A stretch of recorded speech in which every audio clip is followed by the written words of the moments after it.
E aconteceu que, quando estava numa daquelas cidades, eis que o homem cheio de lepra, vendo a Jesus, prostrou-se sobre o rosto e rogou-lhe, dizendo: Senhor, se quiseres, bem pode limpar.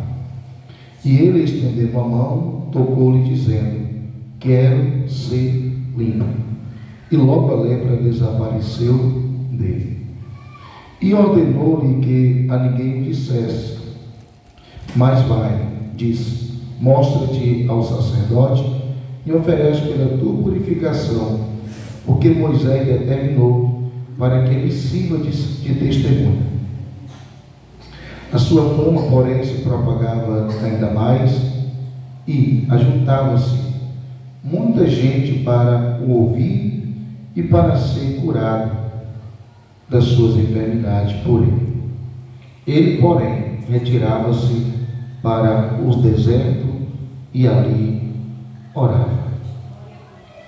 Esta é uma passagem bem conhecida da igreja, a cura de um leproso.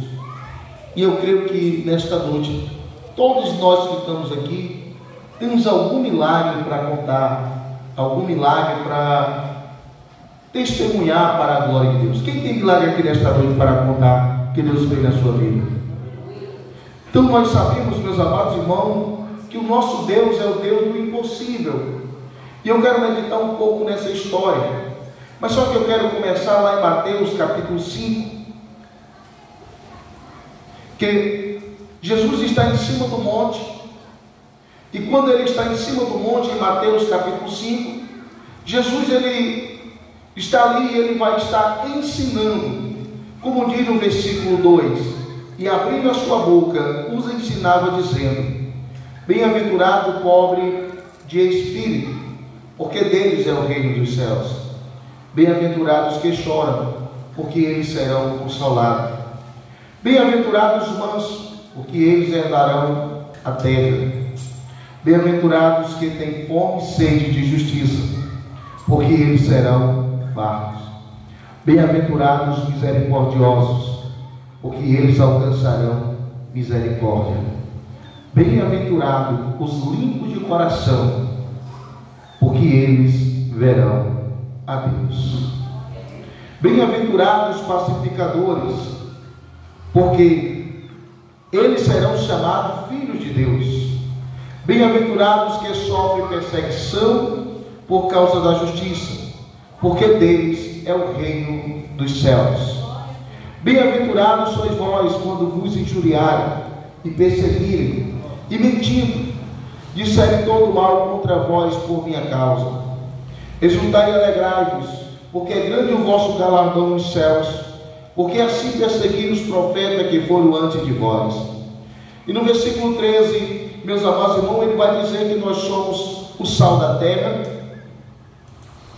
No versículo 14, ele vai dizer que nós somos a luz do mundo. Olha o tamanho da responsabilidade da igreja na terra. A igreja, ela é, meus amados irmãos, sal e ela é luz. E é uma responsabilidade suinha ser sal da terra e luz do mundo para a glória de Deus. Aleluia, Deus. E Jesus ele vai continuar ensinando, meus amados irmãos. No versículo 45, aliás 44, ele vai falar sobre amar os inimigos. No versículo capítulo 6, ele vai nos ensinar sobre as esmolas, oração e jejum. E quando nós chegamos no capítulo 7, ele vai falar sobre o juízo. Muitas vezes nós compreendemos esse texto aqui erroneamente, que diz: não julguei para que não sejais julgados, porque com o juízo com que julgardes, serei julgado, e com a medida com que tiverdes medidos, vos tornarão a medir. Aí muitos dizem assim: você não pode me julgar. Quem é você para me julgar? Quem já ouviu isso, irmão? Não é assim que muitos dizem? Será que é isso mesmo que Jesus estava dizendo? Que a gente não pode realmente julgar o próximo, realmente dizer, olha, você está errado, você está assim, assim, assim. Era isso mesmo que Jesus quer dizer? Porque quando nós lemos em João, capítulo, deixa eu até recordar aqui, João capítulo 7, versículo 24, diz assim, ó: não julguei segundo a aparência, mas julgai segundo a reta justiça. O problema dos nossos julgamentos, que muitas vezes julgamos segundo a aparência, mas quando nós julgamos segundo a reta justiça, nós podemos. E o que Jesus estava dizendo, irmão? Antes de você olhar para o pecado do próximo, olhe primeiro para aquele que está em você. Antes de nós verdadeiramente apontarmos o próximo e o julgarmos, precisamos nos julgar primeiro. Porque muitas vezes a gente julga o próximo e esquece de olhar para dentro de nós. Só vemos o defeito do próximo, mas muitas vezes esquecemos de olhar para nós e ver os nossos. Uma pergunta, irmão: a gente anda falando dos nossos defeitos? É bem profundo, né, irmão Geraldo? A gente anda, irmão, falando das nossas má qualidades, mas muitas vezes a gente está julgando o próximo e esquece de olhar para dentro de nós, que nós somos muito parecidos com ele. Talvez o que nós estamos praticando seja pior do que o próximo. E Jesus vai dizer assim, ó: e porque repara tu no argueiro que está no olho do teu irmão, e não vê a trave que está no teu olho. Olha só, Jesus está dizendo: porque repara tu no defeito que há no teu irmão, e porque não vê os teus.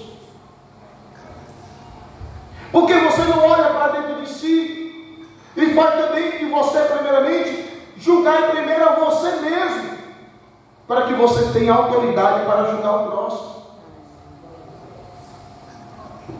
E ele diz no versículo 4 de Mateus 7: ou como dirás a teu irmão, deixa-me tirar o argueiro do teu olho, e eis uma trave no teu? Hipócrita. Versículo 5: tira primeiro a trave do teu olho, e então verás claramente para tirar o argueiro do olho do teu irmão.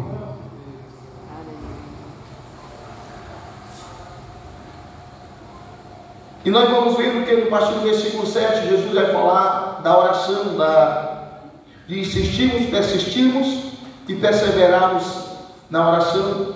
A partir do versículo 15, ele vai falar, meus amados irmãos, dos falsos profetas. E quando vamos ler no versículo 24, ele vai falar sobre a palavra, da autoridade da palavra de Deus. E no versículo 8, agora nós entramos na mensagem. Capítulo 8, versículo 1: e descendo ele do monte, seguiu uma grande multidão, em Mateus capítulo 8.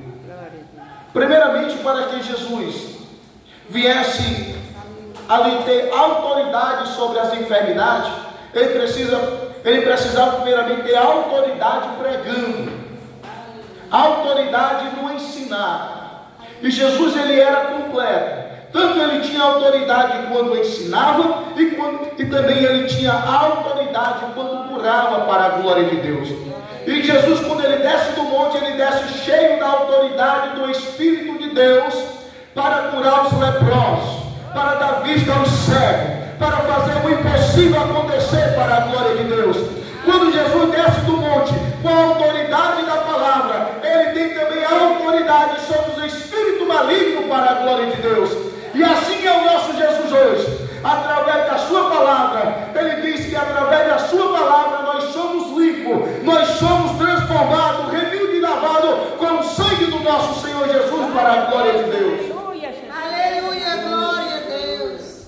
Então Jesus, ele teve autoridade quando estava anunciando a palavra, e agora ele desce do monte cheio de autoridade para repreender as enfermidades e para trazer a cura, a solução e a provisão para quem crê e acredita no seu poder e na sua glória. Louvado seja o nome do nosso Senhor Jesus. E no capítulo 5 de Lucas, onde nós lemos,